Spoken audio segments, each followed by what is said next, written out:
नमस्कार, ये आकाशवाणी है। अभी आप पूजा तमांग से समाचार सुनेंगे।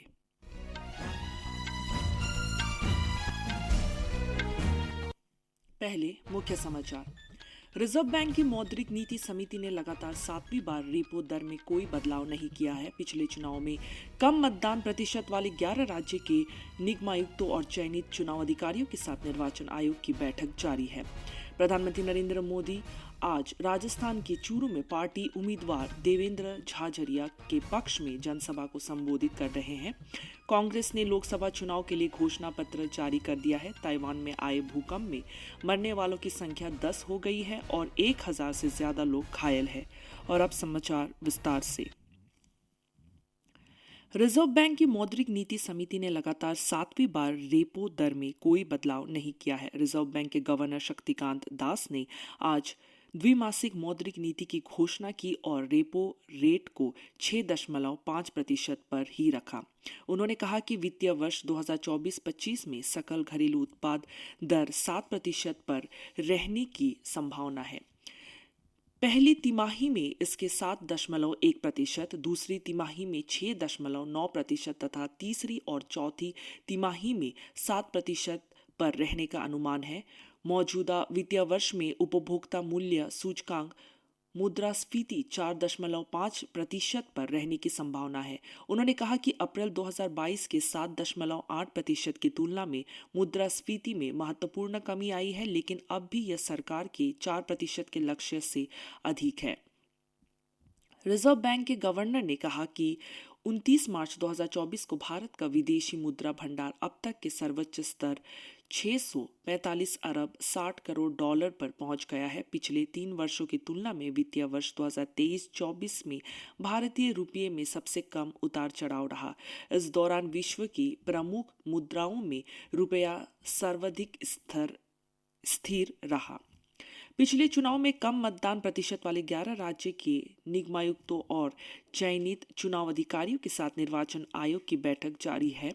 बैठक की अध्यक्षता मुख्य निर्वाचन आयुक्त राजीव कुमार तथा निर्वाचन आयुक्त ज्ञानेश कुमार और सुखबीर सिंह संधू कर रहे हैं। बैठक में मतदान प्रतिशत बढ़ाने के उपायों पर विचार विमर्श होगा। देश के कुछ शहरी और ग्रामीण क्षेत्रों में कम मतदान की समस्या के समाधान के लिए लक्षित और विशिष्ट कार्य योजनाएं तैयार की जाएगी। दिल्ली, मुंबई, चेन्नई, बेंगलुरु, हैदराबाद, अहमदाबाद, पुणे, ठाणे, नागपुर, पटना साहिब, लखनऊ और कानपुर के निगम आयुक्त तथा बिहार और उत्तर प्रदेश के कुछ चयनित जिलों के चुनाव अधिकारी विचार विमर्श में शामिल हैं।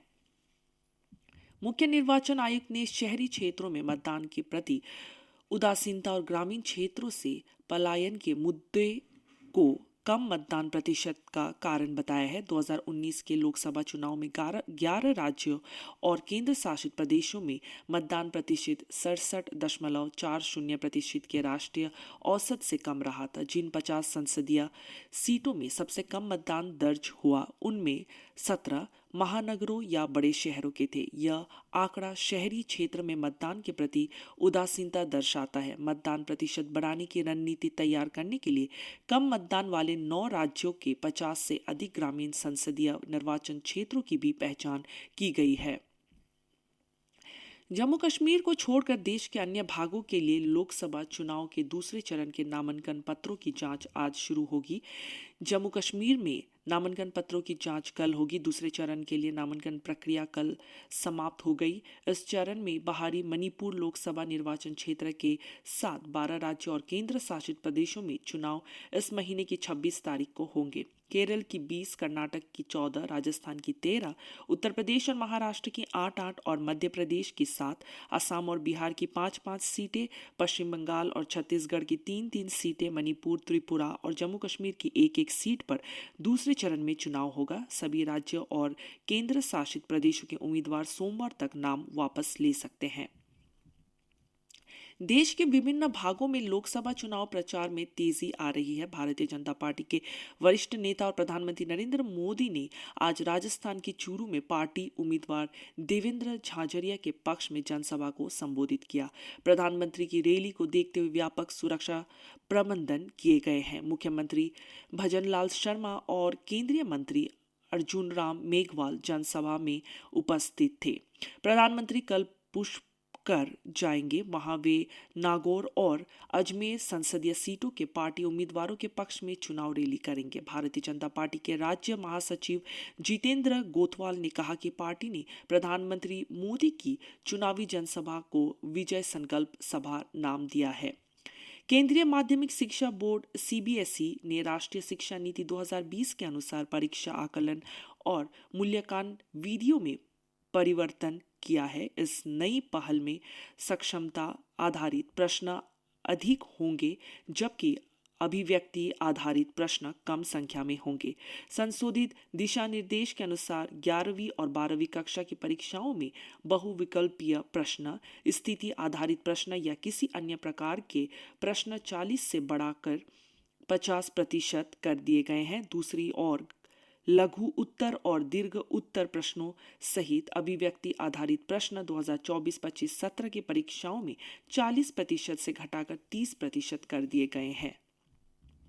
विश्वविद्यालय अनुदान आयोग ने सभी उच्च शिक्षण संस्थाओं को विद्यार्थियों में टोल फ्री मानसिक व्यवस्थाएं हेल्पलाइन के बारे में जागरूकता लाने का निर्देश दिया है। आयोग ने सभी विश्वविद्यालयों के कुलपतियों और महाविद्यालयों के प्राचार्यों को लिखा है कि स्वास्थ्य मंत्रालय का टेलीमानस मानसिक स्वास्थ्य हेल्पलाइन सराहनीय काम कर रहा है और लोगों को इस बारे में अधिक जागरूक किया जाना चाहिए। आयोग ने उच्च शिक्षण संस्थाओं को इसका व्यापक प्रचार करने को कहा है। टेलीमानस हेल्पलाइन हर दिन 24 घंटे निःशुल्क उपलब्ध है। स्वास्थ्य और परिवार कल्याण मंत्रालय ने वर्ष 2022 में विश्व मानसिक स्वास्थ्य दिवस पर इसका शुभारंभ किया था।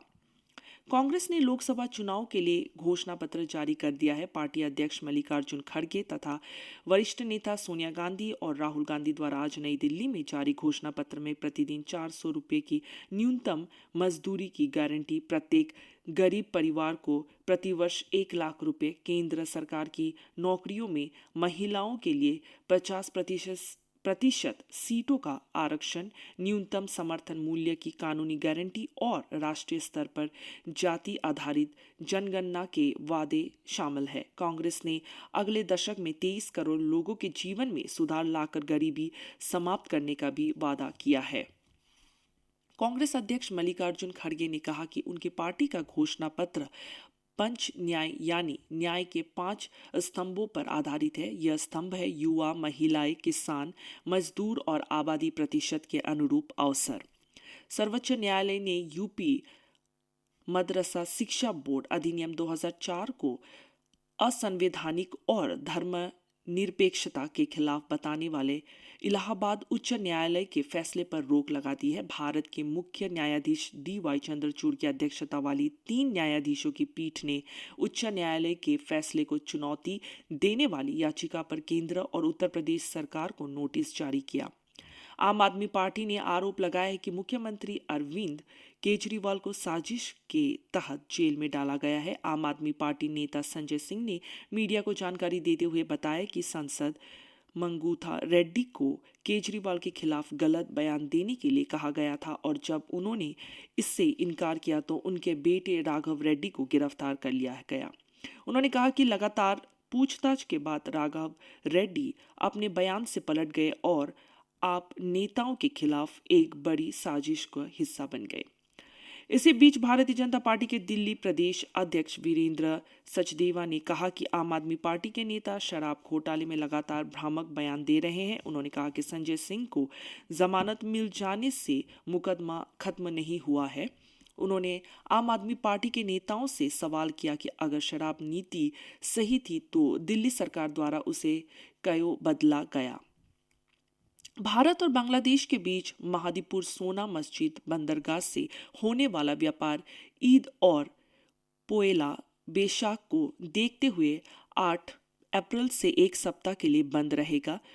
पोएला बैसाख बंगाली पंचांग का पहला दिन है जो बांग्लादेश का आधिकारिक कैलेंडर भी है। इस दौरान बंदरगाह से यात्रियों की आवाजाही सामान्य रहेगी।